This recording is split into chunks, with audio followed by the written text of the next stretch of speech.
ये मेरा फर्ज बनता है मैं उसके हाथ धुलवाऊं। सुना है उसने मेरी जात पे कीचड़ उछाला है। किस्मत नहीं खेलती, बाज़ औक़ात इंसान खेल जाते हैं इंसानों के साथ। सारी जिंदगी इसी फिक्र में गुजर जाती है कि लोग क्या कहेंगे। आखिर में लोग सिर्फ इतना कहते हैं, इन्ना लिल्लाहि व इन्ना इलैहि राजिऊन। लोगों को हक बात भी वो पसंद है जो उनके हक में हो। जिन लोगों ने आपकी कदर नहीं की, आप भी उनकी परवाह ना करें। मुस्कुराकर यूं गुजर जाएं जैसे आप इन्हें जानते ही नहीं। यकीन रखें, नई मंजिलें आपकी मुंतजिर हैं।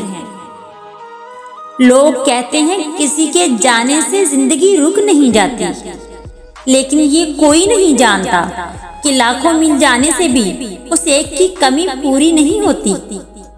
सब्र के आंसू आंखों से नहीं दिल से निकलते हैं।